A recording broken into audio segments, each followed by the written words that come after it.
Isolating Hamas has backfired. This, according to a new report. As Hamas and rival Fatah finally agreed to talk, is engagement rather than isolation the name of the game? And what will the cost be? This is Inside Story.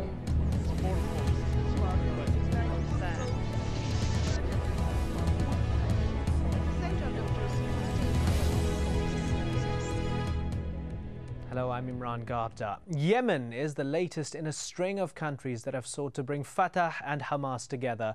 Both parties have accepted the proposal, but will it stick? The Yemeni proposal calls for a return to the situation in the Gaza Strip before the Hamas takeover and for Palestinian elections to be held. The plan also envisages the creation of another unity government and rebuilding of a national Palestinian security force that will incorporate Hamas and Fatah fighters. Yet its ambitious goal of ending Palestinian infighting remains elusive. Talks broke down on Thursday, but at the urging of the Yemen president, Hamas and Fatah agreed to continue talks. The agreement came days after the International Crisis Group said in one of its reports that the policy to isolate Hamas has backfired. The report concludes that by seeking to undermine Hamas's standing, Palestinian President Mahmoud Abbas's credibility has been damaged. Hamas, meanwhile, has had a number of successes. It has managed to rewrite the rules of the game through the ballot box and bullets, as well as breaching Israel's siege. The question, though, remains, will the agreement hold? Well, joining our discussion today are our guests in Beirut, Alistair Crook. He is a former Middle East advisor to the European Union. And in Amman, Hassan Nafa'a. He's a professor of political science at Cairo University. Welcome, gentlemen. Mr. Nafa'a, the Yemeni agreement, is it really an agreement? Well, it is a step forward, but we have to be a little bit cautious because a lot of agreements were signed before, but none of those agreements have led to real peace. So we have to wait until we see a national government, a national Palestinian government, a unity government is formed. Before this, I think we may face a lot of other problems. Alistair Crook, are you equally sceptical, or do you see this as a significant development towards smoothing the way towards some sort of agreement between the rival Palestinian factions? Well, I think actually the outcome of what has happened in Yemen really doesn't depend on Yemen or on Sana'a and the people there at all, but on what's happening in Ramallah this afternoon. Because I think ultimately whether there will be any movement or not will depend on what Vice President Cheney tells the Palestinian president, Abu Mazen, this afternoon. And it's quite clear from his statements already that he's effectively launched a declaration of war, if you like, on Hamas by saying that they should be defeated until they recognize the existence of Israel. How willing do you think it will be for Hamas to give up on Gaza, because that's one of the points of the Yemeni agreement? Well, I don't think that that was the agreement. I think what we have seen, at least on the details that are made available so far, is really an agreement on a possible agenda for possible talks to take place early in April. So I don't think it implies, I don't believe that Hamas have changed their position. And if anything, it seems that Fatah have slightly modified their position in accepting that there can be at least an agenda agreed before a reversion to the status quo ante that existed before May, which was their earlier precondition for any talks to take place. Hassan Nafa'a, ironically, rather than Hamas, is Mahmoud Abbas's Fatah at its weakest? Yes, I think what weakened Mahmoud Abbas is not Hamas really, it is the Israeli government, because had the Israeli government really offered something to Mahmoud Abbas, he will not be as weak as we see now.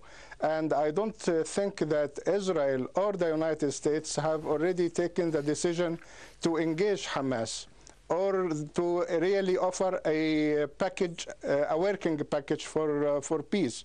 That's why, as a matter of fact, Hamas is winning not because of its own strength, but because the other party is weak and because nobody believes that Israel is really willing to make peace in this part of the world. Yes, you talk about Hamas winning. Let's go back to that International Crisis Group report. Looking at the report, it says violence is on the up, the economy of Gaza is on the verge of ruin, the peace process at a standstill, and most importantly, Hamas's power has been consolidated. Alistair Crook in Beirut, would you agree wholeheartedly with that assessment? Well, what they say about what is happening to Palestine is, of course, uncontestable. The situation there is devastatingly bad. That's clear. And of course, what the report says in principle is also plainly true, that without the engagement, without the involvement of a party that has real credibility and legitimacy like Hamas in the process, there'll be no political agreement. There'll be no political agreement. What I'm not so sure of is whether that presupposes that there must be engagement now, because like your earlier speaker, engagement just for engagement's sake, for process sake, is not really going to lead anywhere. I think this is exactly the trouble that Abu Mazen is facing now, process for process sake and nothing to show for it. So I think it really is only evidently of value both to Hamas or to indeed any solution emerging if Israel is actually intent on getting to a political solution. And there's some good reasons to think that Israel is not looking for a political solution at this moment.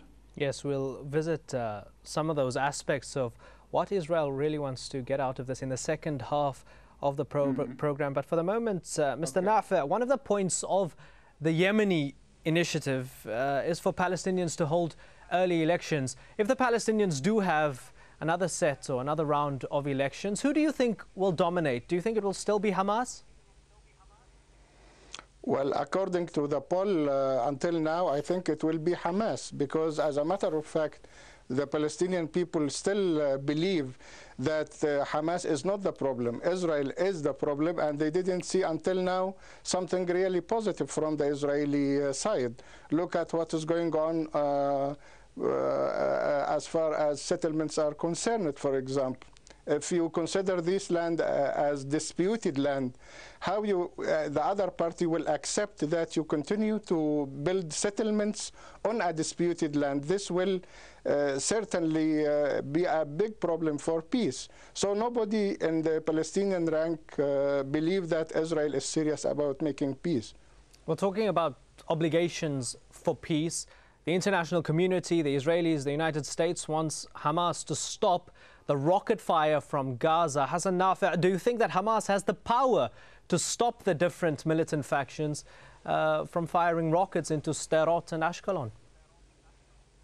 I do believe that, and I think Hamas is serious about having a real truce, and they offered to make a truce.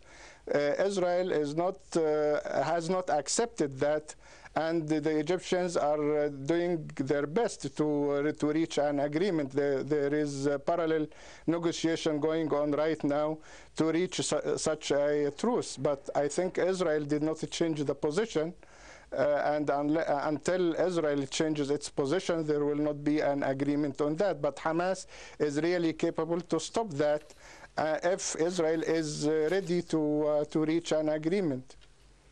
Alistair Crook, the International Crisis Group report says the gravest threat to diplomacy comes not when Hamas has something to gain, but when it concludes it has nothing to lose. Do you think that's true?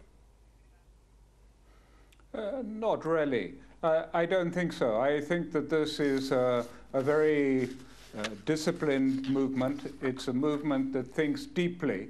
And most importantly, and this has been the characteristic of Hamas throughout the years, it's a movement that is very closely aligned with the grassroots, with the people. It's not simply an organization that's run by one or two people. It consults extensively, and it knows how people feel. So it usually, and in most cases, accurately reflects popular feeling. So it's not simply that they will become angry and act without consideration of the interests of the Palestinian people. They will look at that very carefully and think about that. But I do want to go back to what you earlier said. It's not a question just of Hamas being the cause of the rockets. I think you have to look at it the other way around in terms of a reaction to events.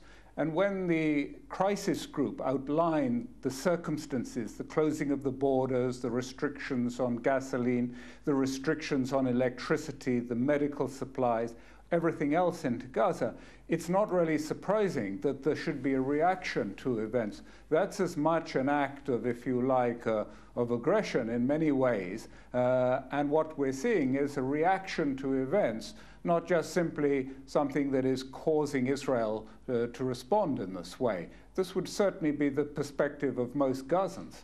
Well, we're going to get an Israeli view in the second half of the program. It's time for a break. Alistair Crook, stay where you are. Hassan Nafa in Amman, thank you very much for joining us. This is where we thank you. And it was really interesting hearing your thoughts. Don't go away, the viewer. When we come back, we'll ask, what about Israel? Will it further isolate Hamas? Do stay with us.